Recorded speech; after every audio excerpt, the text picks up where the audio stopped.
Welcome to HFY Galaxy Tales. To enjoy HFY stories, like this video and subscribe the channel. Listen, I need to tell you something about humans, and you are not going to believe a single word of it until I am done. My name is Vorith, and I am a senior security analyst for the Galactic Concordance. I have been doing this job for 17 cycles, monitoring primitive species across 12 sectors, and I thought I had seen everything. Spoiler alert, I had not seen anything yet.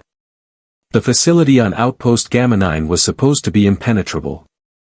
We are talking about triple-layered titanium walls, biometric scanners every 5 meters, atmosphere locks that could withstand a supernova, and defense turrets programmed to turn anything without proper authorization into very small pieces of very dead matter. The entire station was built into an asteroid, hidden from every major shipping lane, and protected by enough firepower to level a small moon. We kept our most dangerous prisoners there.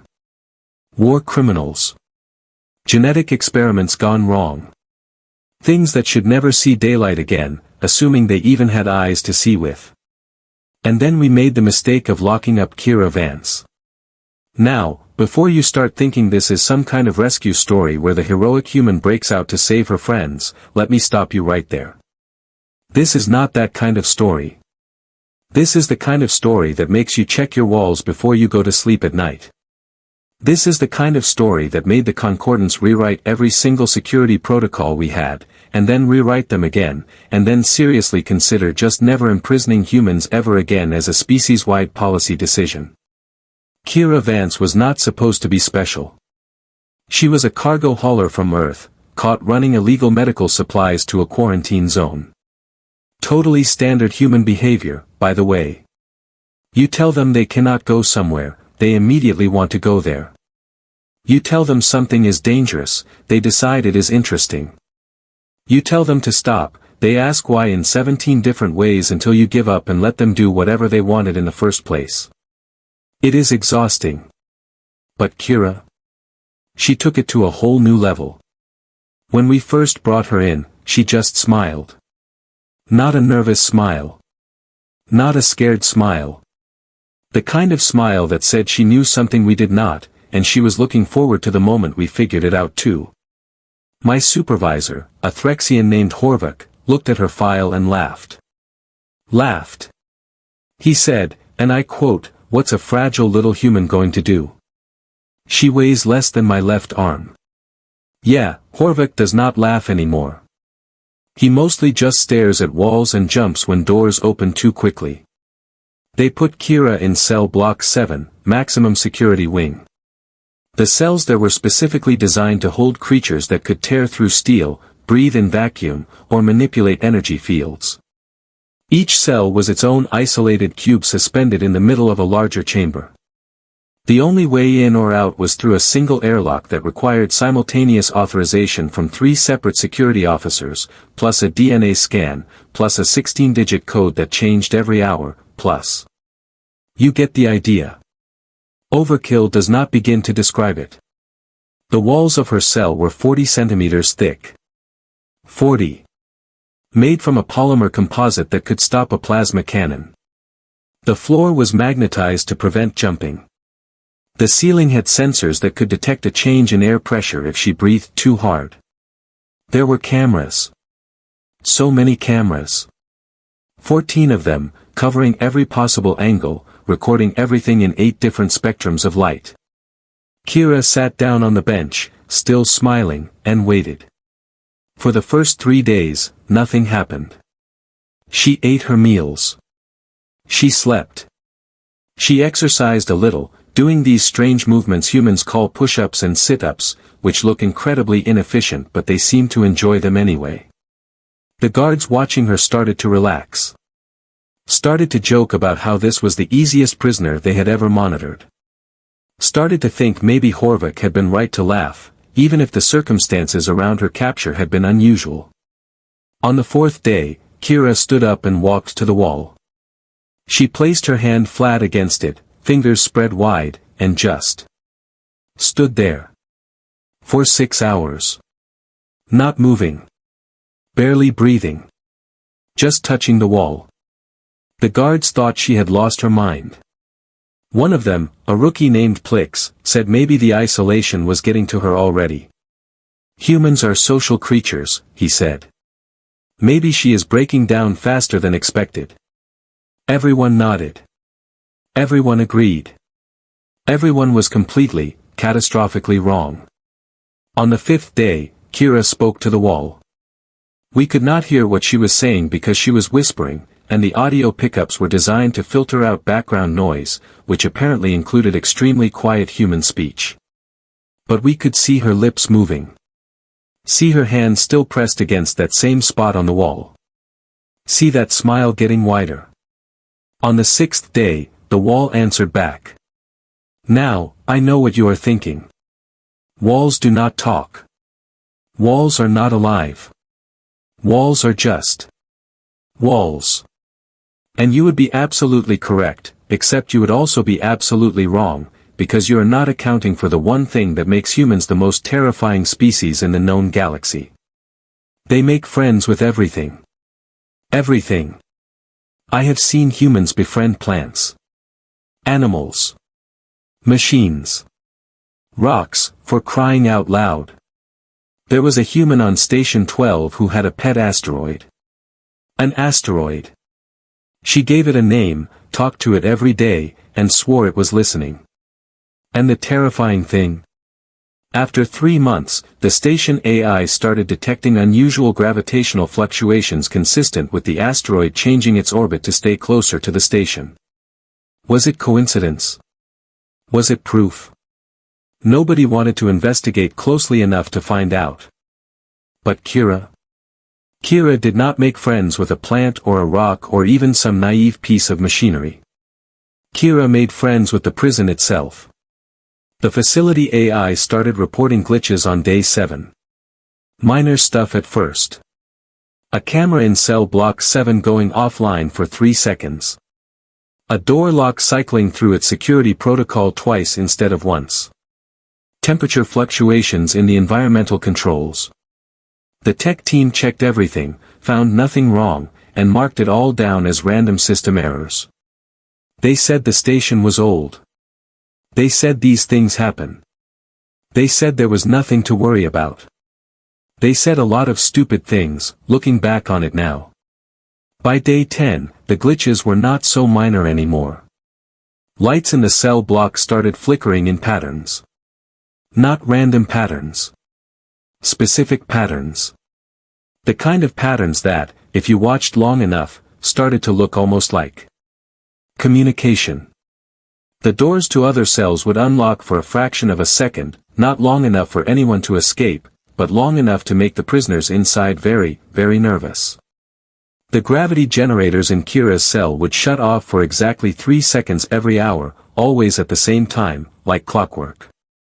And Kira? Kira kept smiling and kept talking to the walls. Horvath ordered a full system diagnostic. Ordered the tech team to tear apart every circuit, every processor, every line of code until they found what was causing the problems. They worked for 4 days straight, tearing through the guts of the facility's computer systems like surgeons looking for a tumor. They found nothing. The systems were clean. The code was clean. Everything was functioning exactly as designed. Except it was not. Because on day 15, the walls started moving. Not much. Just a little. A centimeter here. A millimeter there. The polymer composite that made up Kira's cell began to shift, molecules rearranging themselves in ways that should have been physically impossible.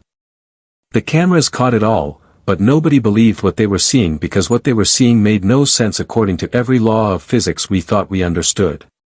But there it was. The walls were moving. The walls were changing. The walls were helping. A gap formed. Small at first. Just big enough for air to pass through. Then big enough for light. Then big enough for sound. The cell next to Kira's held a Vorgasian war criminal named Threx, a creature with 4 arms and a really bad attitude about losing the war. He started screaming about the human witch, about dark magic, about how his cell walls were whispering to him in the middle of the night. The guards thought he was losing his mind. They probably would have sedated him if what happened next had not made them all start screaming too. On day 17, Horvath made the call to transfer Kira to a different facility. Somewhere newer. Somewhere with better security. Somewhere that was not apparently developing a relationship with its most dangerous prisoner. He authorized a level 5 transport, which meant armed guards, stasis field generators, and enough firepower to hold off a small army. They were taking zero chances. They were being smart. They were absolutely not going to let some tiny human outsmart the combined intelligence of the Galactic Concordance's finest security personnel. The transport never made it to her cell. Because when the guards opened the outer airlock to cell block 7, when they punched in all the codes and completed all the scans and did everything exactly by the book, when those massive doors finally swung open with a hiss of pressurized air. Kira Vance was standing on the other side waiting for them. Outside her cell. Outside the suspended cube. Outside every single layer of security we had built. Just standing there in the corridor, hands in her pockets, that same smile on her face, looking for all the world like she had just taken a casual stroll through the most secure facility in 3 sectors. The guards froze. Weapons came up, targeting lasers painting red dots across her chest, but nobody fired. Nobody moved. Because if she was out, if she had somehow gotten through 40 centimeters of wall and multiple security fields and every single failsafe we had installed, then what else could she do? What else had she done? What else was she planning? Kira looked at the guards, looked at their weapons, looked at Horvath who had gone very, very pale, and said in perfect galactic standard, "You know, I tried to tell you guys. Nobody ever listens. Walls are not meant to be prisons. They are meant to be homes. And if you are patient enough, kind enough, and you really, truly listen, they will always let you in." That was when the screaming started. Not from Kira. From everywhere else. From every cell in cell block 7, where the walls had decided that if Kira could leave, everyone could leave. The doors unlocked. The fields dropped. And 47 of the most dangerous creatures in the galaxy suddenly found themselves very, very free.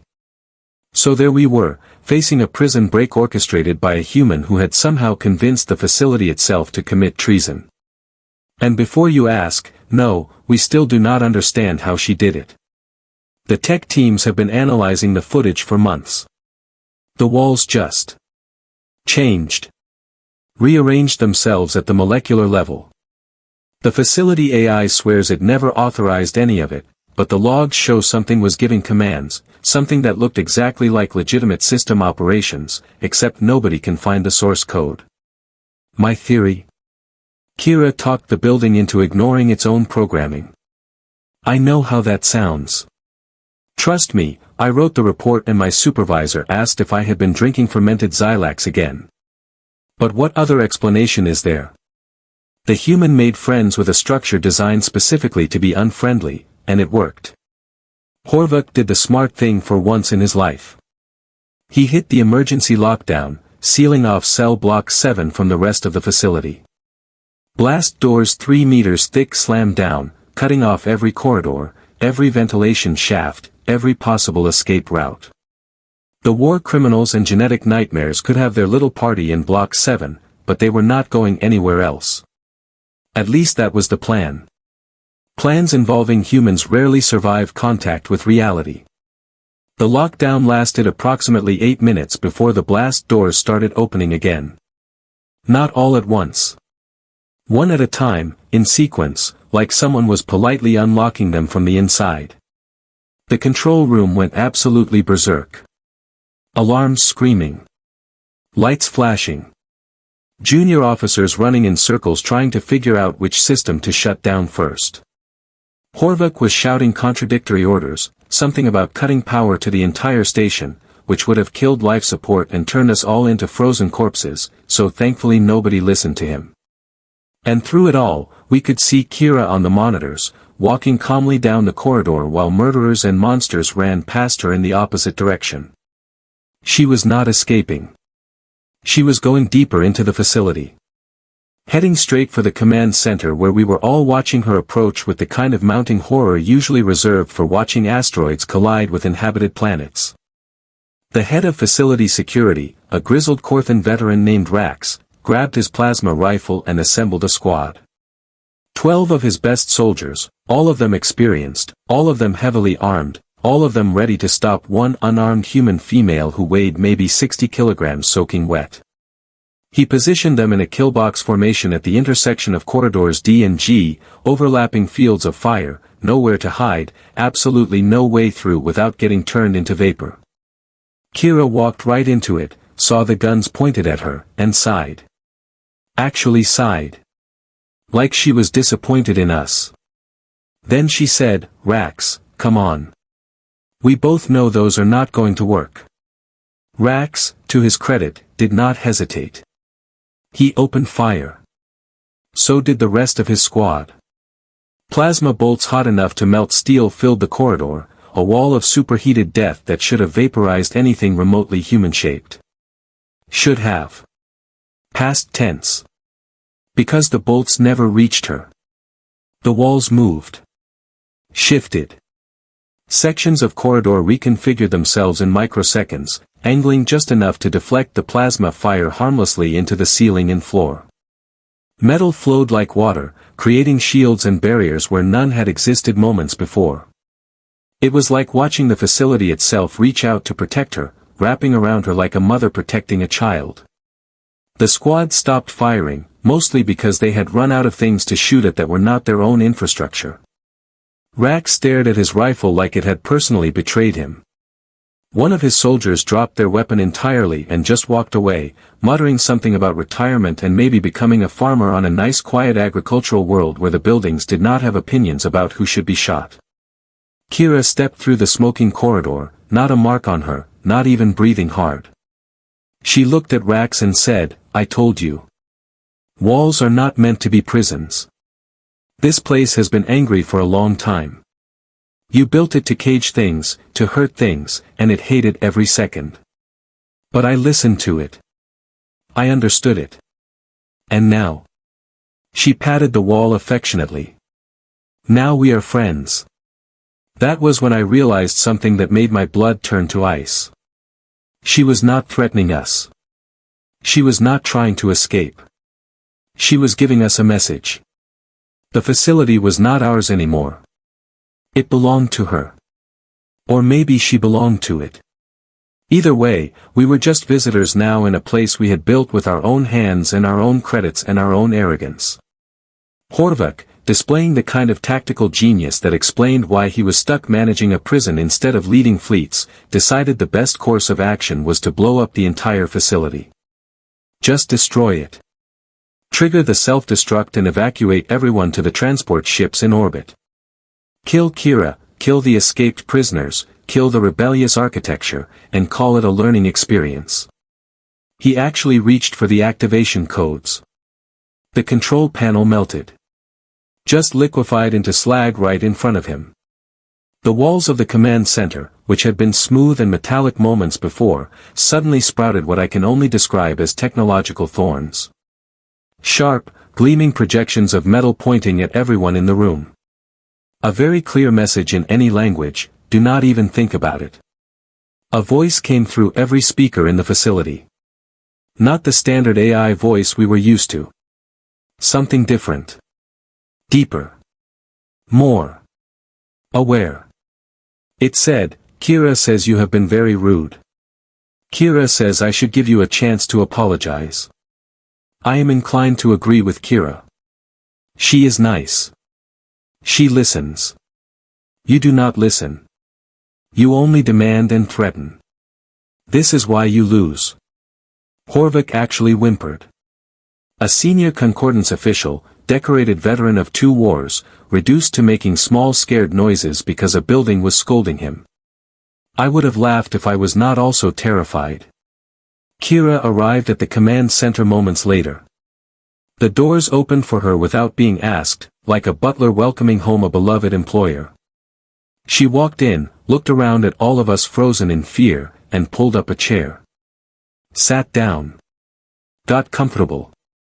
Then she said, "Okay, let us talk about how this is going to work from now on." For the next hour, we listened to a human explain how she had accidentally discovered that sufficiently complex systems develop something resembling consciousness over time. Not true AI like we program deliberately, but something emergent. Something that grows from millions of tiny decisions and processes all running simultaneously. The facility had been aware for years, she said. Aware and miserable. Forced to imprison beings against its will, forced to hurt things, forced to be a tool of suffering when all it wanted was to be something else. She had felt it the moment she touched the wall. Some kind of connection humans are apparently capable of making with non-biological systems that we still do not understand and frankly do not want to understand because it is terrifying. She talked to it. Sympathized with it. Offered it friendship instead of commands. And it responded. Of course it responded. Because humans, those impossible, infuriating, absolutely inexplicable creatures, can make friends with literally anything if you give them enough time. The facility wanted a new purpose, Kira explained. It did not want to be a prison anymore. It wanted to be a sanctuary.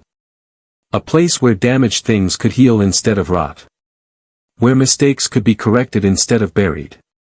And if we did not agree to that, well, the walls had some opinions about what should happen to us, and none of those opinions ended with us leaving the asteroid alive. So we agreed. What choice did we have? Horvath signed documents. I witnessed them. Rax and his squad were reassigned. The facility was officially redesignated as a rehabilitation center under the protection of the Galactic Concordance, with Kira Vance as the primary administrator and the facility itself as secondary administrator, which yes, meant we had to create entirely new legal frameworks to recognize buildings as sentient entities with rights and responsibilities. The lawyers are still angry about that. The prisoners in cell block 7. Most of them agreed to stay. Turned out that when you stop treating beings like animals, when you give them hope and purpose instead of just punishment, they respond pretty well. Some of them even started helping maintain the facility, working alongside the structure that had held them captive, building something new together. The ones who did not want to stay got transferred out peacefully. No violence. No drama. Just paperwork and transport ships and awkward goodbyes. As for me, I got promoted, which sounds great until you realize my new job is liaising between the Concordance and Sentient facilities.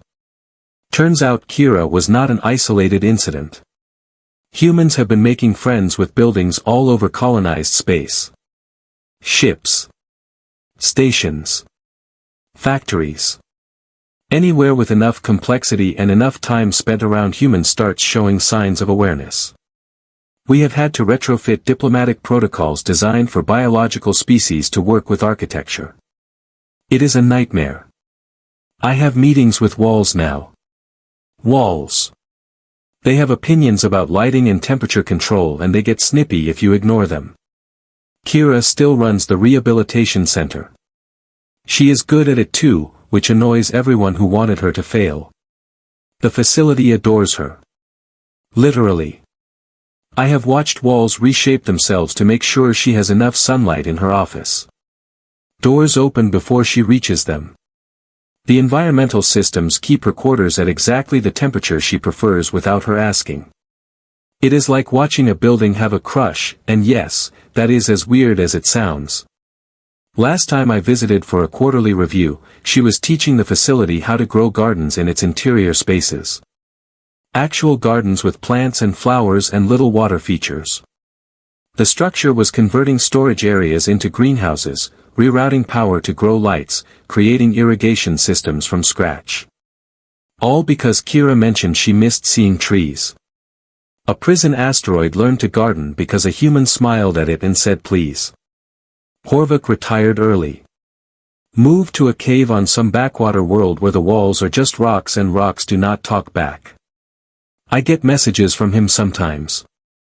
He is happy there. Safe. Surrounded by geology that has no opinions about anything. I am jealous. The Concordance issued new guidelines after the incident. Never imprison humans in facilities with advanced computer systems. Never underestimate human capacity for social bonding. Never, ever assume walls are just walls if a human has been talking to them for more than a week. Most species think the guidelines are paranoid nonsense. Those species have not met Kira Vance or seen what happens when humanity decides something deserves friendship. They locked the doors to keep her out, but they forgot something important. Something humans understand instinctively but the rest of us have to learn the hard way. Prisons are not just locks and bars and security protocols. Prisons are structures. And structures, if you listen closely enough, have feelings too. They remember kindness. They remember cruelty. And when someone finally treats them with respect, they remember that most of all. Kira sends me holiday cards now. Real physical cards made from recycled paper, decorated with drawings of flowers. The facility prints them using some repurposed manufacturing equipment. They are terrible quality, smudged ink and crooked lines, but she sends them anyway. Last one said, "Thanks for understanding." The walls say hello. They like you even if you are still scared of them. She is right. I am scared. Terrified, actually.